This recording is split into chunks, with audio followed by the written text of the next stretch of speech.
రాధాబాయి దేశ్ముఖ్ గురించి చెప్పుకున్నాము.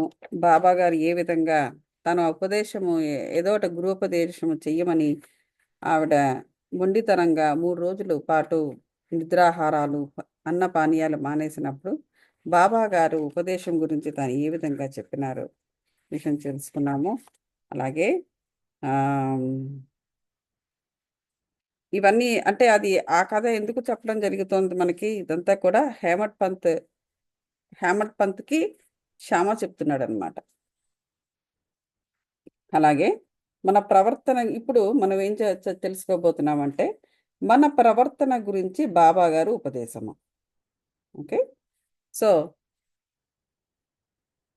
మన ప్రవర్తన గురించి బాబా గారు ఉపదేశము.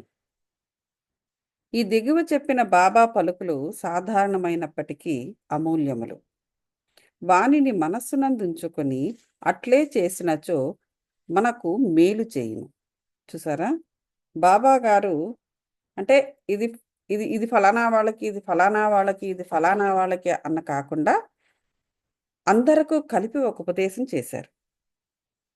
ఇంతకు మునుపు మనకి ఏం చెప్పారు బాబా గారు? దృఢ నిశ్చయము, సహనము అనేదే ఉపదేశం. ఆ రెండిటిని కలిగి ఉండి గురువు యందు మనస్సుని నిలిపి ఉంచి, ఎందుకంటే తాను తన గురువు యందు ఏమి చేశారో అదే రాధాబాయి దేశ్ముఖ్కి చెప్పారు. సో ఇది మనం తెలుసుకున్నాం. ఇప్పుడు అంతేకాకుండా మన మన ప్రవర్తన ఏ విధంగా ఉండాలి అనే విషయం మీద ఆయన ఉపదేశం చేశారంట. చూద్దాం. ఏదైనా సంబంధం ఉండనిదే ఒకరు ఇంకొకరి వద్దకు పోరు. చూడండి, ఒక మనిషి ఇంకొక మనిషి దగ్గరికి వెళ్ళారు, పోనీ ఒక జంతువు మన ఇంటి వాకిట్లోకి వచ్చింది, లేదు ఒక పురుగులాగా మన ముందు నుంచి పాస్ అయింది, అది ఏదో ఒక సంబంధం లేకుండా అది జరగదు అని చెప్పారు. చూడండి, అంటే ఇదంతా కూడా ఆత్మైక సంబంధం అని ఆయన ఉద్దేశం. మనము అదే కదా మనము చెప్పుకుంటున్నది. ఈ భూమి మీదకి వచ్చినప్పుడు మనం ఒక ప్లాన్తో వస్తాము. ఆ ప్లాన్కి సంబంధించి అంటే ఏంటి, మన కార్మిక్ బ్యాలెన్స్ ఎలా ఉంది, సో మనం నేర్చుకోవాల్సిన పాఠాలు ఏమిటి, దానికి కావలసిన ఎక్స్పీరియన్సెస్ని ఎలాగ పొందాలి, అలాంటి ఎక్స్పీరియన్స్ ఇచ్చే మనుషులు అంటే ఆ ఆ మనుషులు ఇప్పుడు అదే అక్కడ ఉన్నప్పుడు అంటే ఇంకా భూమి మీద రానప్పుడు ఆత్మలు, ఏ ఏ ఆత్మలు వారికి కూడా అది కార్మిక బ్యాలెన్సే. అన్నీ కూడా లెక్కలు ఉంటాయన్నమాట. వీటన్నిటిని గైడ్ చేయడానికి అక్కడ గైడ్స్ ఉంటారు.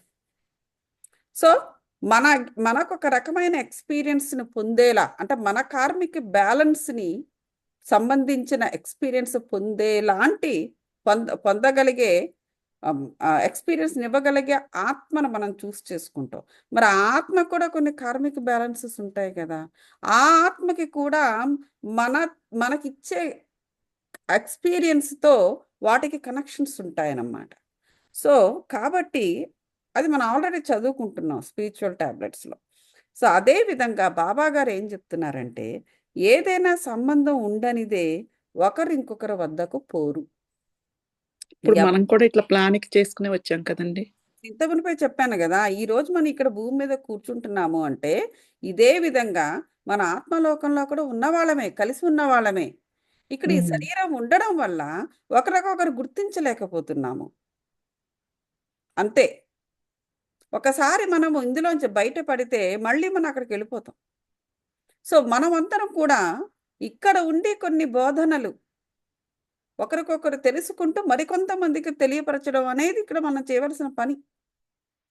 దీంట్లో మనకు కొన్ని మన ఓన్ కార్మిక బ్యాలెన్సెస్ అనేవి కొన్ని పోతాయి. అట్ ది సేమ్ టైం ఇతరులకి కూడా మనం మార్గదర్శకులు అవుతున్నాము. సో ఇది ఒకటి. ఈ విధమైన అన్నీ ఎన్నో ఉంటాయి అని చెప్పారు. ఎవరు గాని ఎట్టి ఇదిగో సరే, ఇప్పుడు నిందన ఏం చెప్పింది, ఎవరు గాని ఎట్టి జంతువు గాని నీ వద్దకు వచ్చినచో నిర్దాక్షిణ్యంగా వాటిని తరిమి వేయకము. నీకు సంబంధం ఉంది, ఈ సంబంధం లేకుండా అది రాదు. ఊరికి నిర్దాక్షిణ్యంగా ఉండడము, నోటుకొచ్చింది మాట్లాడడం ఇలాంటివి చేయకండి అని చెప్తున్నారు. వానిని చక్కగా ఆహ్వానించి తగిన మర్యాదతో చూడుము.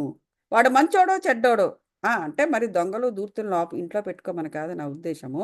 ఇప్పుడు వాళ్ళు ఎలాంటి వాళ్ళైనా సందేహించక ముందు జస్ట్ వాళ్ళు వచ్చారు అంటే మనం స్పిరిచువల్గా ఉన్నాం అనుకోండి, మనం భయపడాల్సింది ఏమీ లేదు.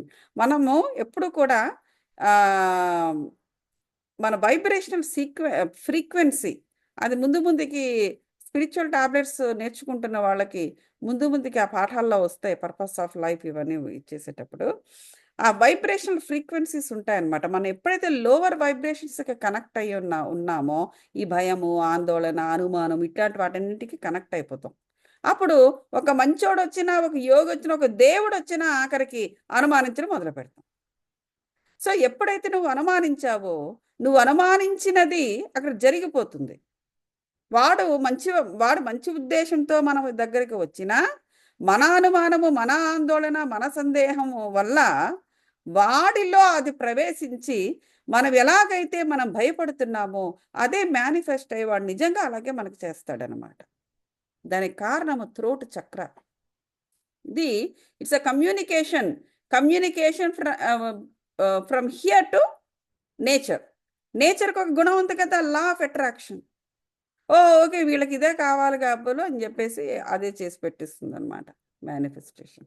సో అందువల్ల మనం ఎప్పుడూ కూడా స్పిరిచువల్గా అంటే మన వైబ్రేషన్స్ హయ్యర్ వైబ్రేషన్స్తో మనం ఉన్నప్పుడు అవతలవాడు ఏదైనా దురుద్దేశంతో వచ్చినా, ఒకవేళ వచ్చినా ఆటోమేటిక్గా వాడికి ఆ ఉద్దేశాన్ని వాడు మారిపోతుంది.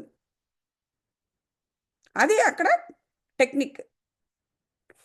కాబట్టి నిర్దాక్షిణ్యంగా వారిని తరిమి వేయకము, వారిని చక్కగా ఆహ్వానించి తగిన మర్యాదతో చూడుము.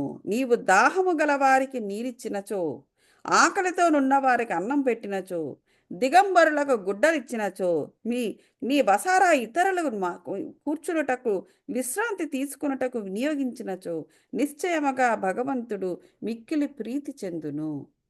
ఇలాంటివన్నీ మనం ఎప్పుడు చేయగలము? అనుమానము లేకుండా, ఎటువంటి భయము లేకుండా, నిర్భయంగా మనం ఎప్పుడు ఇంత ఈ ఈ ఈ పనులు ఈజీగా చేయగలము?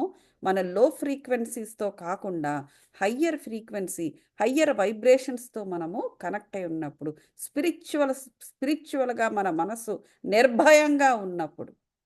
మనము లో ఫ్రీక్వెన్సీ ఉన్నప్పుడు ఇవన్నీ చేయలేము, ఎవరికి సొంత వాళ్ళకు కూడా చేయలేము. ఎవరైనా ధనము కొరకు నీ వద్దకు వచ్చినచో, నీకిచ్చుట ఇష్టము లేకున్నచో నీవు ఇవ్వనక్కర్లేదు. కానీ వానిపై కుక్క వలె మొరగవద్దు. ఇక్కడ వీళ్ళు రాసిందండోయ్, నేను అంటున్న మాట కాదు, బాబాగారు అలా చెప్పారట.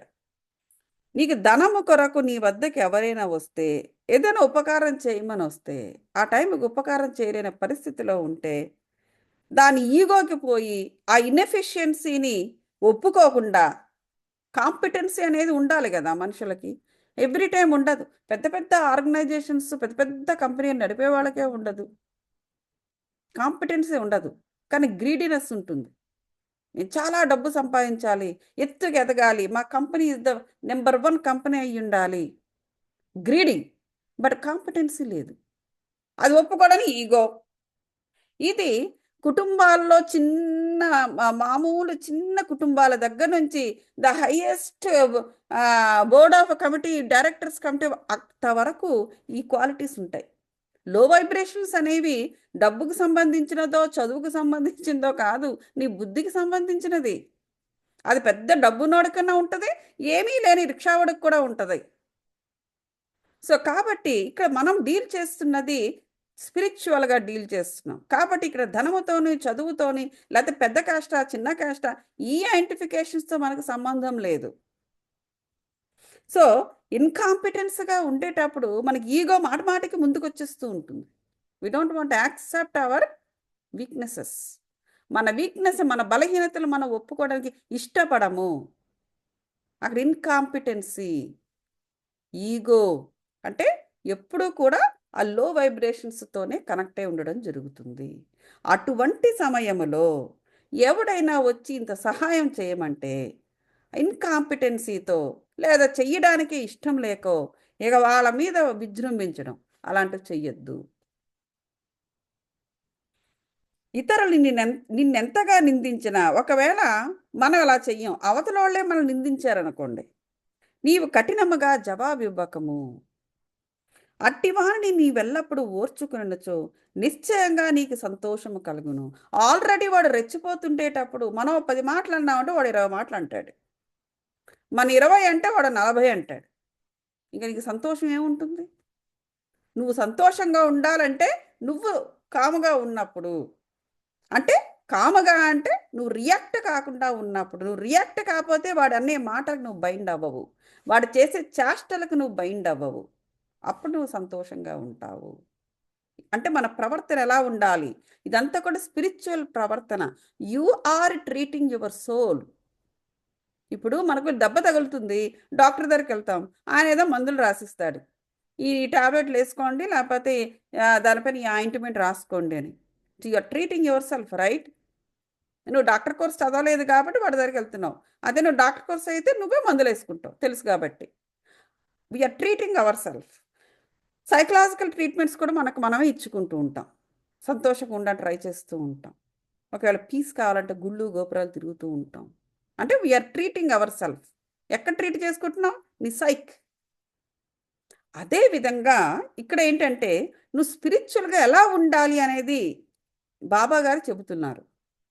అంటే లో వైబ్రేషన్స్, హై వైబ్రేషన్స్ అంటే ఇప్పుడు మనం అంతా మోడర్న్ స్పిరిచువల్ మాస్టర్స్ కాబట్టి మనం అంతా కూడా మోడర్న్గా అన్నీ మాట్లాడుకుంటున్నాం. కానీ ఆనాటి వాళ్ళు ఇలా సీదా సాదాగా మాట్లాడుకుండేవారు. సో ప్రవర్తన, ఒక స్పిరిచువల్ సోల్ యొక్క ప్రవర్తన ఎలా ఉండాలి, స్పిరిచువల్ మనుషులు ఎలా ఉండాలి అంటే ఇది ఇలా చెబుతున్నారు. నువ్వు వాడుని నిందించినా కూడా నువ్వు కఠినంగా జవాబు ఇవ్వకు. నువ్వు కఠినంగా జవాబు ఇవ్వకుండా ఎప్పుడు ఉండగలవు? నువ్వు వాడనే మాటలు రియాక్ట్ కాకుండా ఉన్నప్పుడు. నువ్వు రియాక్ట్ కాకుండా ఉంటే వాడనే మాటకు నువ్వు బైండ్ అవ్వవు, నువ్వు కఠినంగా జవాబు ఇవ్వవు. అప్పుడు నీ సంతోషం నీతోనే ఉంటుంది. వాడు రెచ్చిపోతున్నాడే, మనం రెచ్చిపోతే మన సంతోషం ఎగిరిపోతుంది. వాడు బాగానే ఉంటాడు, మనం పోతాం. ప్రపంచము తలక్రిందులైనప్పటికీ నీవు చలించకము. స్టేబుల్గా ఉండాలి, స్టేబుల్గా ఉండాలి. ఒక్కొక్కసారి ఏంటంటే మన చుట్టూ ఉన్న మనుషులు, వాళ్ళు రకరకాల మనుషులు ఉంటారు. మనం చెప్పుకుంటున్నాం కదా ఇప్పటి వరకు, రకరకాల ఎనర్జీస్తో కనెక్ట్ అయి ఉంటారు. నువ్వు ఒక రకమైన ఎనర్జీతో కనెక్ట్ అయినప్పుడు, ఫర్ ఎగ్జాంపుల్ నువ్వు గిల్ట్ లేదా షేమ్ అనే ఒక ఎనర్జీతో కనెక్ట్ అయితే దాని యొక్క వైబ్రేషన్ ఎంతో తెలుసా? దాని వైబ్రేషనల్ ఫ్రీక్వెన్సీ. హలో అండి కవిత గారు. హలో. హలో అండి. హలో అండి. వర్క్ చేసి ఇప్పుడే జాయిన్ అయ్యాను. సారీ లేట్ అయ్యింది. No problem, no problem. So ఎప్పుడైతే ఆ లో ఫ్రీక్వెన్సీ షేమ్, సిగ్గుగా ఫీల్ అవ్వడం, గిల్ట్, ఇలాంటివన్నీ ఇక్కడ చాలా లోయెస్ట్ వైబ్రేషన్స్ అన్నమాట. వాటికి కనెక్ట్ అయి ఉన్నప్పుడు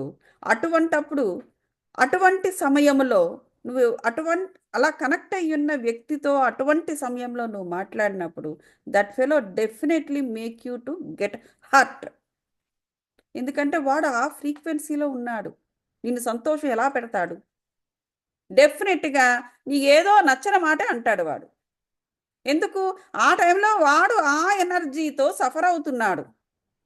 ఆ ఎనర్జీతో కనెక్ట్ అవ్వడం వల్ల వాడి మైండ్లో అటువంటి ఆలోచనలే ఉద్భవిస్తున్నాయి. అటువంటి ఆలోచనలతో పాపం వాడు సఫర్ అవుతున్నాడు. నువ్వు వెళ్ళి అక్కడ వాడితో కూర్చుంటే అటువంటి ఎనర్జీకి సంబంధించినవే నిన్ను ప్రశ్నలు వేసి నిన్ను విసిగించి నిన్ను బాధిస్తాడు. ఆ ప్రశ్నలో లేకపోతే ఆ మాటలో నిన్ను బాధ పెడతాయి. కాబట్టి ఇక్కడ బాబా గారు ఏం చెప్తున్నారంటే, అలాంటివన్నీ జరుగుతూ ఉంటాయి. ప్రపంచం కూడా ఇలా తలకిందులు అయిపోవచ్చు, కానీ నువ్వు మాత్రం స్టేబుల్గా ఉండాలి. నువ్వు ఎప్పుడు స్టేబుల్గా ఉంటావు? నువ్వు హయ్యర్ ఎనర్జీస్తో, నువ్వు హై వైబ్రేషన్స్తో, లేకపోతే అరౌండ్ 500, 560 అలా అంత వైబ్రేషన్ ఫ్రీక్వెన్సీలో నువ్వు ఉంటే, అంటే అనాహత చక్ర స్థాయిలో నువ్వు ఉంటే, లేదా ఎక్కడో కొంచెం పైకో కిందకో మధ్యలో ఎక్కడో ఆ మిడిల్ పాత్లో నువ్వు ఉంటే నువ్వు చలించవు. స్టెబిలిటీ అనేది వస్తుంది. భయపడవు, బాధపడవు, పాతవన్నీ గుర్తు తెచ్చుకుని అమ్మో అయ్యో కుయ్యో ముర్రో అనవు. సో అది చెబుతున్నారు. ప్రపంచం తలకిందులైనప్పటికీ నువ్వు చలించకము. నీవున్న చోటనే స్థైర్యముగా నిలిచి నెమ్మదిగా నీ ముందర జరుగుతున్న నాటకాన్ని చూచుచుండుము. రియాక్ట్ అవ్వద్దు, అదొక నాటకం. ఎందుకంటే ఇప్పుడు మనకి సంబంధించిన వ్యక్తులు ఏవో చేస్తున్నారు, నాటకం అది. ఆ నాటకాన్ని చూడు నువ్వు, కానీ రియాక్ట్ అవ్వకు. అది నాటకం అంతే. సడన్గా వాళ్ళు వెళ్ళిపోయారు అనుకోండి, ఆ శరీరాన్ని వదిలేసి, ఆ నాటకం అక్కడ బంద్. మరి నువ్వు అప్పటి వరకు నువ్వు పడిన బాధకి వాల్యూ ఏముంది ఇంకప్పుడు? ఇలాగా అలాగా అట్లాగా ఇలాగా అని చెప్పుకుంటూ ఉంటాము, మరి దానికి వాల్యూ ఏముంది? సో కాబట్టి జరుగుతున్నదంతా కూడా ఒక నాటకం అలా చూడంతే, రియాక్ట్ అవ్వకు. నీకు నాకు మధ్య గల గోడను నిర్మూలించు. ఇది నీది, ఇది నాది అనేటువంటి గోడను నిర్మూలించు. దానికి బదులు అండర్స్టాండ్ చేసుకుంటూ ఉండు. వాళ్ళ యొక్క బిహేవియర్ని బట్టి, యాక్షన్స్ని బట్టి వాళ్ళు ఎటువంటి ఫ్రీక్వెన్సీ ఆఫ్ ఎనర్జీస్తో ఉన్నారు అని తెలుసుకుని నువ్వు బైండ్ అవ్వకు, అది చెబుతున్నారు. అప్పుడు మనమిద్దరము కలిగి మార్గం ఏర్పడును. ఎప్పుడైతే నువ్వు ఇదంతా పాటిస్తున్నావో మనమిద్దరము కలిసే మార్గము ఏర్పడుతుంది. మనిద్దరం అంటే గురువు నేను, గురువుతో కలిసే మార్గం ఏర్పడుతుంది. నువ్వు గురువు యొక్క మార్గంలోకి ఆటోమేటిక్గా వెళ్ళిపోతావు. గురువుతో కనెక్ట్ అయిపోతావు. గురువుతో కనెక్ట్ అయిపోయావంటే ఆయన తన దారిలో తీసుకెళ్తాడు. ఏ దారి? పరమాత్మతో కనెక్ట్ చేసే దారిలోకి తీసుకెళ్ళిపోతాడు. ఇదంతా కూడా నువ్వు గురువుతో కనెక్ట్ అవ్వడానికి ముందే జరుగుతుంది ఈ నాటకాలన్నీ. నాకు నీకు భేదము గలదను నదియే భక్తిని గురువునకు దూరముగా ఉంచేది. గురువులు వేరండి, వాళ్ళు గురువుని మనల్ని వేరు చేసేది ఏంటంటే మన ఇద్దరి మధ్య ఉన్న వేరు అనే భావమే, అదే మనల్ని వేరు చేస్తుంది అని చెబుతున్నారు. దానిని నశింపచేసేదే మనకైక్యత కలుదు. దాన్ని నశింప చేయనదే మనకు ఐక్యత అనేది కలగదు. మనిద్దరం కలవలేము, మనిద్దరు పార్ట్స్ కలవ్వు దాన్ని నువ్వు నశింపజేయకపోతే. ఆ ద్వంద్వం అనేది ఉండకూడదు. నువ్వేది నేనిది, నువ్వు ఇది ద్వంద్వము వద్దు అంటే ఇక్కడ ఏం బోధిస్తున్నారు? అద్వైతాన్ని బోధిస్తున్నారు. నో ద్వైతం, ద్వంద్వం అనేది వద్దు, ఏకత్వాన్ని బోధిస్తున్నారు, వన్నెస్ని బోధిస్తున్నారు బాబా గారు. దాన్ని నశింపజేస్తే మనకు నీకు ఐక్యత, గురువులో ఐక్యత అనేది కలుగుతుంది, వన్నెస్. ఎప్పుడైతే నువ్వు గురువుతో ఐక్యత కలిగిందో గురువు నీతో డైరెక్ట్గా వచ్చి మాట్లాడతాడు. అంటే ఏంటి? గురువు నీకు కనెక్ట్ అయ్యి మాట్లాడాడు అంటే నువ్వు ఆ సమయంలో నువ్వు ఏ స్టేజ్లో ఉన్నావో తెలుసా? వన్నెస్ స్టేజ్లో ఉన్నావు. అనాహత చక్రస్థాయిని దాటిపోయి ఉన్నావు. నువ్వు కమ్యూనికేట్ చేస్తున్నావు నువ్వు గురువుతో, ఒక యాస్ట్రల్ గురువుతో. నీ యొక్క థ్రోట్ చక్ర స్థాయిలో ఉన్నావు నువ్వు. పరమాత్మతో కూడా నువ్వు కనెక్ట్ చేసావంటే ఆజ్ఞాచ చక్ర స్థాయిలో ఉన్నావు నువ్వు. ఆ స్పిరిచువల్ స్థాయిలో నువ్వు ఉన్నప్పుడు నువ్వు ఆటోమేటిక్గా అల్లా మాలిక్, భగవంతుడే సర్వాధికారి అంటే ఆయన అల్లా మాలిక్ అంటారు కదా, భగవంతుని యొక్క పాత్రలో కూడా నువ్వు ఉంటావు. ఇతరులు ఎవరు మనల్ని కాపాడువారు కారు, ఇతరులు ఎవరు మనల్ని కాపాడరు. ఇతరులు అంటే మనలాంటి మామూలు మనుషులు, వాళ్ళు కూడా చేయాల్సింది ఇదే. ఇక నువ్వు ప్రాబ్లమ్స్లో ఉన్నప్పుడు వాడొచ్చి చేసేదేముంది? భగవంతుని మార్గము అసామాన్యము, మిక్కిలి విలువైనది, కనుగొనడానికి వీలు లేనిది.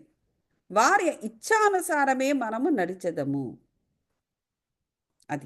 ఇది ఎక్స్పీరియన్స్ చెయ్యాలే తప్ప ఆ మార్గాన్ని వెతుక్కుంటే ఎక్కడికైనా వెళ్తావు నువ్వు?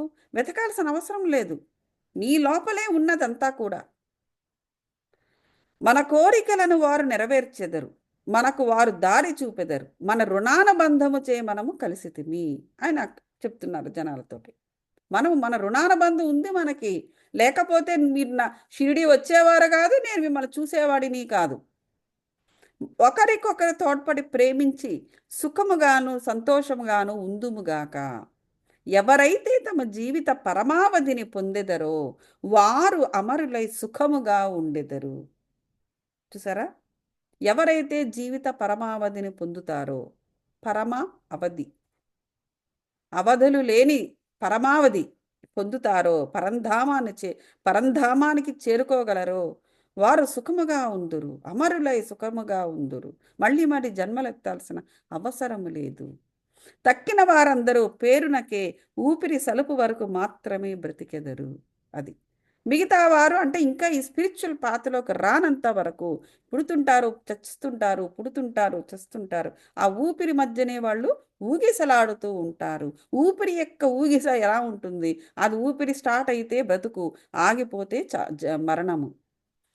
ఊపిరి మొదలు పెడితే జననం, ఆగిపోతే మరణం. ఈ రెండిటి మధ్య ఊగిసలాడుతూ ఉంటారు. ఈ రెండిటి మధ్య ఈ ఈ ఈ ఈ మధ్య ఇదిని దాటగలిగి పరంధామానికి చేరుకున్నవారు శాశ్వతంగా అక్కడ ఉండగలరు. దీనికి అని చెబుతున్నారు. సో మన ప్రవర్తన ఎలా ఉండాలి, ఒక స్పిరిచువల్గా ఉండాలి అంటే ప్రవర్తన ఎలా ఉండాలని బాబా గారు ఉపదేశం చేశారు. ఇది ఆయన రాశాడు. సద్విచారాలను ప్రోత్సహించి సాక్షాత్కారమునకు దారి చూపుట. ఇంకోటి ఏం రాశారంటే, సాయిబాబా సద్విచారముల నెట్లు ప్రోత్సహించుచుండును, తెలుసుకొనుట మిక్కిల ఆసక్తికరముగా ఉండును. సద్విచారము, సద్విచారము అంటే ఆలోచన, విచారము అంటే ఆలోచన. విచారం అంటే సాడ్గా ఉండడం కాదు. మరొక పేరు పర్యాయ పదం ఏంటంటే విచారము అంటే ఆలోచించడము, సద్విచారం అంటే మంచి ఆలోచన. భక్తి ప్రేమలతో వారికి సర్వస్య శరణాగతి చేసినచో వారు నీకెట్లు పదే పదే సహాయపడుతురో తెలియను. అది. సో భక్తి ప్రేమ మన ముందు నుంచి చెప్పుకుంటున్నాము, అన్ని అధ్యాయాల్లో ఉంది. భక్తి ప్రేమ ఈ రెండిటితో సర్వస్య శరణాగతి చేసినచో బాబా గారికి పదే పదే ఆయన సహాయపడుతూ ఉంటారు. ఆయన సంసారిక విషయాల్లో కూడా సహాయపడతారని ఆయన ముందే చెప్పాడు. నువ్వు సంసారము ప్రపంచంలో నువ్వు ఏ పని చేసినా కూడా, ఆఖరికి గృహస్థ ఆశ్రమంలో ఉన్నా కూడా నీవు నేను అది కూడా నేను హెల్ప్ చేస్తాను. ప్రాపంచికపరమైన హెల్ప్లు కూడా నేను చేస్తాను. ఉద్యోగాలు వేయించడం అవన్నీ చేస్తుంటారు కదా బాబా గారు. ఎన్నో కథలు ఉన్నాయి. వాళ్ళకి వీళ్ళకి రికమెండేషన్స్ ఇవ్వడము ఇలాంటివి కూడా చేసేవారు. ఇప్పటికీ కూడా ఆయన గురించి ఏదైనా ఉద్యోగం కావాలన్నా, మరొకటి కావాలన్నా బాబా గారిని మొక్కేవాళ్ళు చాలామంది ఉంటారు. అది జరుగుతూ ఉంటుంది. సో కాబట్టి కేవలం స్పిరిచువలే కాదు, నీకు డే టు డే లైఫ్లో కూడా నేను హెల్ప్ చేస్తానని చెప్పారు ఆయన. ఇక ప్రక్క నుంచి లేవగానే నీకేమైనా మంచి ఆలోచన కలిగినా తర్వాత పగలంతయు దాన్ని వృద్ధి చేసినచో నీ మేధాశక్తి వృద్ధి పొందును. చూడండి ఎలా ఉండాలంట అంటే మంచి ఆలోచన ఎలాగా ప్రోత్సహించాలో ఇక్కడ చెప్తున్నారు, రాసుకోండి కావాలంటే. ప్రక్క నుంచి లేవగానే అంటే బెడ్ మించి లేవగానే ఒక మంచి ఆలోచన కలిగిన వెంటనే, అంటే ఒక మంచి ఆలోచనలే మనం తెచ్చుకోవాలి. కలిగిన వెంటనే దానినే పగలంతయు దాన్ని వృద్ధి చేయాలి. వృద్ధి చేయాలంటే ఫర్ ఎగ్జాంపుల్ నీకు ఆ రోజు ఒక మ్యారథాన్, నీకు డ్రీమ్ వచ్చింది, ఒక డ్రీమ్ కూడా కాదులే, ఏదో ఒక మంచి పని చేయాలని ఆ రోజు అనుకున్నావు. ఆ రోజు అనుకున్న దగ్గర నుంచి ఆ మంచి పని చేయడానికి కావలసినవన్నీ నువ్వు సమకూర్చు. ఆ రోజంతా ఆటోమేటిక్గా ఏం జరుగుతుందంటే నీ మేధాశక్తి వృద్ధి పొందుతుంది. ఫర్ ఎగ్జాంపుల్ ఓకే, ఈరోజు నేను స్పిరిచువల్ క్లాస్ లేకపోతే ఏదో స్పిరిచువల్కి సంబంధించింది ఏదో నేను చెయ్యాలని, ప్రాపంచికమైన ఓకే, ఆయన అందులో కూడా ఉంటాడు కదా. ఆయన కేవలం ఒకటే చేస్తానని చెప్పాలి ఆ బాబా గారు. కాకపోతే మంచి ఆలోచన ఉండాలి. దానివల్ల నువ్వు పాజిటివిటీని వృద్ధి చేసుకునే ఉండాలి. పాజిటివ్ ఎనర్జీ నీకు తిరిగి నువ్వు పొందగలిగి ఉండాలి. ప్రాపంచికమైన స్పిరిచువల్ అయినా ఓకే. సో అప్పుడు ఏమవుతుందంటే మేధాశక్తి పెరుగుతుంది అంట. నీ మనస్సు శాంతి పొందును. ఎంత ప్రాబ్లం అంతే మనస్సుతోనే కదా గోల. సో ఆ మనస్సుని ఎలా ఉంచుకోవాలి? శాంతిగా ఉంచుకోవాలి. హేమట్ పంత్ దీనికే ప్రయత్నించదలచను. అందుచేత హేమట్ పంత్ దీనిని ప్రాక్టీస్ చేయాలని చూశాడంట. ఒక బుధవారము రాత్రి పడుకునేటప్పుడు ఇట్లా అనుకున్నాను. ఎవరు? హేమట్ పంత్. సరే బాబా ఇలా చెప్పాడు కదా, నేను ప్రాక్టీస్ చేస్తాను ఇవాళ నుంచి అనేసి. రేపు గురువారము శుభదినము, షిరిడి పవిత్రమైన స్థలము కావున రేపటి దినమంతయు రామనామస్మరణతోనే కాలము గడిపెదను అని ఆలోచన చేశాడు ఇతను, దాని ప్రాక్టీస్లో పెట్టాలి అనేసి. సరే అని ఆలోచన చేసుకున్నాడు. సో మరుసటి దినము లేవగానే రామనామం ఆటోమేటిక్గా ప్రయత్నం లేకుండా జ్ఞప్తికి వచ్చిందంట. అంటే ఇక్కడ ఏంటి, రేపు చేయబోయే మంచి పని గురించి ఈరోజు రాత్రే మనం సీడ్ వెయ్యాలి. చూసారా, ఇది ప్రాక్టీస్లో పెట్టండి అందరూ కూడా. నేను కూడా చేస్తాను ఇవాళ నుంచి. రేపు చెయ్యబోయే దానికి పడుకునే ముందు మనము ఎక్కడ లేనిపోయిన ఏదో this is my time, this is my time, this is my private time అనుకుంటూ ఎక్కడ లేని పనికి మాలిన ఆలోచనలన్నీ పడుకునే ముందే మనం చేస్తాం. ఎందుకు, ఎవరు మన మన మన లైఫ్లో ఇంటర్ఫియర్ కారు కాబట్టి. అది చాలా పొరపాటు. అదేం జరుగుతుంది తెలిసినా, అది ఏం జరుగుతుందంటే అది స్టాంప్ వేసేస్తుంది ఆత్మ వరకు. అవే ఆలోచనలు ఎవరేస్తారు స్టాంపు? నీ ఇంటెలెక్ట్ బ్రెయిన్. అందువల్ల నీ ఇంటెలెక్ట్ బ్రెయిన్ని it's a double edged knife అంటారు ఇంగ్లీష్లో. డబుల్ ఎడ్జ్డ్ నైఫ్ అయితే it makes your life or it takes your life. Double edged knife అంటే నువ్వు ఇటైనా కోసుకుంటుంది, అటైనా కోసుకుంటుంది. నువ్వు ఎట్లా కోసుకుపోతావు చెప్పలేము. మన బ్రెయిన్ మనకు చాలా శత్రువు అండి, మన ఇంటెలెక్ట్ బ్రెయిన్. అది ఇంపార్టెంటే, నేను కాదను. అది లేకపోతే మనం ఏమీ చేయలేం. మనకి రీజనింగ్ ఉండాలి. లాజిక్ బ్రెయిన్ అంటే ఏంటి? It's subset of intellect brain. So రెండు ఒకటే, దాంట్లో భాగం ఇది. ఆ లాజిక్ లేకపోతే మనకి రీజనింగ్ ఏం తెలియదు, వెరీ మొహాలు వేసుకుని ఉంటాం. కావాలి మనకి ఆ తీరా లాజిక్ కరెక్ట్ అయితే పర్వాలా. మన సైకిక్ స్కిల్స్ అక్కడ మళ్ళీ మన సైకాలజీ అక్కడ ప్లే చేస్తుంది. అది సరి అయిన లాజిక్ కావాలి అంటే అది బ్యాడ్ లాజిక్ అయిందా, నీ సైకిక్ స్కిల్ బ్యాడ్, నీ your processor is bad. Logic good logic అయిందా, దట్ హెల్ప్స్ యూ. అప్పుడు ఇంటెలెక్ట్ ఏం చేస్తుందంటే ఆ గుడ్ లాజిక్ని తీసుకెళ్ళి నీ ఆత్మ మీద టాప్ అని పోస్ట్ ఆఫీస్లో ఇలాగా స్టాంపు అది ఉంటుంది కదా, అలా ఇలా గుద్దినట్టు అలా గుద్దుతుంది అనమాట. అది ఇంకా ఆత్మకు పట్టుకుని ఉంటుంది. సో కాబట్టి be careful all these things. అదంతా కూడా సబ్కాన్షియస్ మైండ్లో జరుగుతుంది. మన అంటాం కదా సబ్కాన్షియస్, అందుకే మనం మెడిటేషన్ చేసేది ఆ సబ్కాన్షియస్ మైండ్లో ఆ పనికిరాని చెత్తంతా బయటికి తీయడానికి. ఎందుకంటే ఆత్మ ప్యూర్గా ఉంచుకోవడం, ఆత్మ పాడవకుండా మనం చేసుకోవడం, దాన్ని హెల్దీగా ఉంచుకోవడమే మన పని. అదే మన జీవితాశ, ఇంకో ఏమీ లేదు. సో కాబట్టి బాబాగా అందుకని ఈయన ఏం చేశాడంటే ముందు రోజు నైటు అతను అలా అనుకొని దాని గురించి ఆలోచించుకొని నిద్రపోయాడు. పొద్దున్న అదే ఆలోచనతో లేచాడు. ఇప్పుడు ఏం జరిగిందో చూద్దాం. ఓకే. అప్పుడు మరుసటి దినం లేవగానే రామనామము ప్రయత్నము లేకుండా జ్ఞాపకం వచ్చిందంట. అతడు మిక్కిలి సంతోషించెను. కాలకృత్యములు తీర్చుకున్న పిమ్మట బాబాను చూచుటకు పువ్వులను తీసుకుని పోయెను. దీక్షితవాడ విడిచి బుట్టివాడ దాటుచుండగా ఒక చక్కని పాట వినబడెను. ఔరంగాబాద్ నుంచి వచ్చిన వాడొకడు మసీదులో బాబా ముందు పాడుచుండెను. అది ఏకనాథుడు పాడిన పాట. ఆనాడు ఏకనాథుడు ఇంకెవరో యోగి, ఆయన పాడిన పాట. గురు కృపాంజన పాయో మేరే భాయి అనున్నది ఆ పాటని అలా పాడుతున్నాడు. గురువు కృపయను అంజనము లభించిననియు దాని మూలమున తన కండ్లు తెరవబడినని ఆ పాటలో అర్థమంట. దానిచే తాను శ్రీరామునిలోన బయట నిద్రావస్థలో, జాగ్రత్తావస్థలోను, స్వప్నావస్థలోను అన్ని చోట్లను చూచి తిని అనేసి ఆ పాట యొక్క అర్థము. చూడండి, నిద్రావస్థలో, జాగృతావస్థలో, స్వప్నావస్థలో అంటే ఇవేమిటి అర్థమైనాయా? నేను ఎప్పుడు చెబుతూ ఉంటాను, conscious mind, super conscious mind, what is that, subconscious mind, అదనమాట unconscious mind. 4 kinds of mind states, 4 కదా. అదే ఇక్కడ చెబుతున్నాడు. నిద్రావస్థ, జాగ్రత్తావస్థ, స్వప్నావస్థ. శ్రీరామన్ లోన ఇవన్నీ కూడా నేను అది ఆ గురువు యొక్క కృప వల్ల శ్రీరాముని ఇన్ని రకాల అవస్థల్లో కూడా చూస్తున్నాను నేను అని చెప్తుందట. చెప్పే పాట అన్నమాట అది. ఇక్కడ చూసారా, అన్ని ఆ 4 స్టేట్స్ ఆఫ్ మైండ్లోని తిరిగేది ఏమిటి? ఆత్మ ఈ 4 రకాల స్టేట్స్లో ఉంటుంది ఆల్ ది టైమ్. అది ఎప్పుడు నిద్రపోదు. ప్రతి ఒక్క స్టేట్లో ఉంటూ ఇందులోంచి కాసేపు, అందులోంచి కాసేపు, అందులో కాసేపు ఇలా ఉంటూ తన రియాలిటీని సృష్టించుకుంటూ ఉంటుంది. ఓకే, ఫస్ట్ ఈ గదిలోకి వెళుతుంది. ఓకే, నువ్వు వేసిన మేత ఏమిటో చూస్తుంది.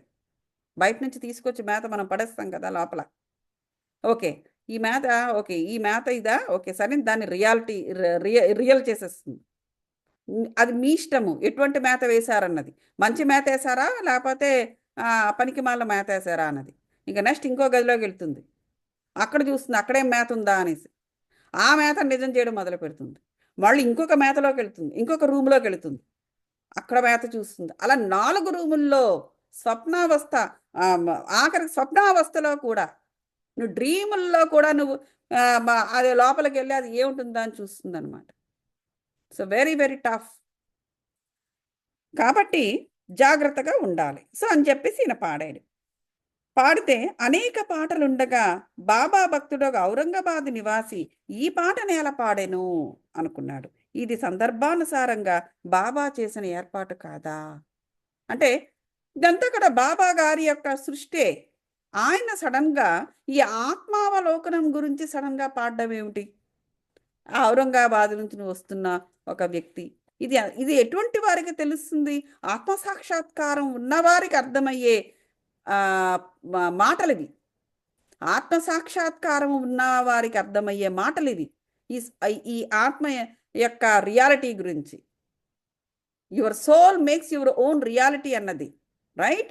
సో అటువంటి ఆత్మసాక్షాత్కారపు మాటలు యొక్క పాటలు ఈయన ఒక మామూలు ఔరంగాబాద్ నివాసి పాడడం ఏమిటి?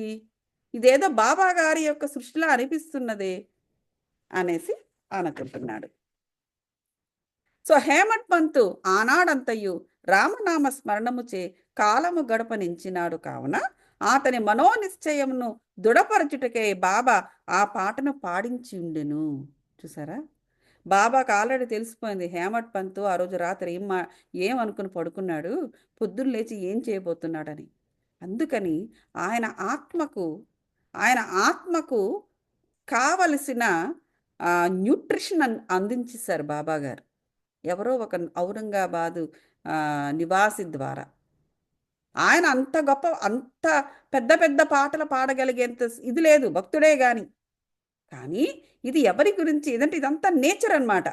బాబా గారు విశ్వంలో విశ్వవ్యాప్తమైపోయారు, భాగమైపోయారు. కాబట్టి ఎట్నుంచి ఎట్నైనా ఏదైనా చేయగలరు ఆయన. ఇలా ఇలా ఇలా ఇలా. అది రామనామస్మరణ ఫలితము గూర్చి యోగీశ్వరులందరిది ఒకటే భావన ఏమిటో, అది భక్తుల కోరికలను నెరవేర్చి వారిని కష్టముల నుండి కాపాడును. మామూలుగా రిలీజియస్గా కూడా అనుకుంటారు కదా, రామ రామ రామేతి రామ, అది చదువుతూ ఉంటే అది అనుకున్నది జరుగుతుందని కొందరు, లేకపోతే ఇంకా ఏదైనా కూడా అది మనకేం కావాలంటే అది ఇస్తుంది అన్నట్టుగా చెబుతూ ఉంటారు.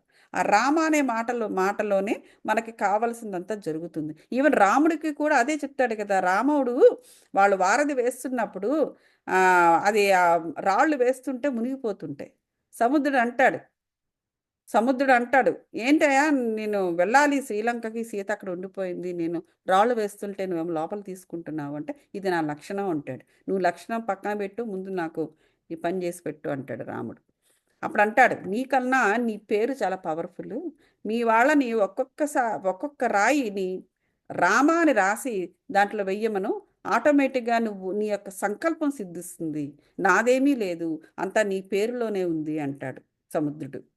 అప్పుడు వాళ్ళు రామ అని రాసి అదే మాట వాళ్ళు మననం చేస్తూ ఆ ఒక్కొక్క రాయిని వేస్తుంటే అప్పుడు అది వాళ్ళకి కావాల్సింది ఏంటంటే ఆ రాళ్ళు తేలడమే. కాబట్టి అదే వాళ్ళ సంకల్పం. కాబట్టి ఆ సంకల్పం అక్కడ జరిగి ఒక వారధి ఏర్పడి వాళ్ళు శ్రీలంకకు సముద్రాన్ని దాటి వెళ్ళడం అనేది జరుగుతూ వచ్చింది. చూసారా?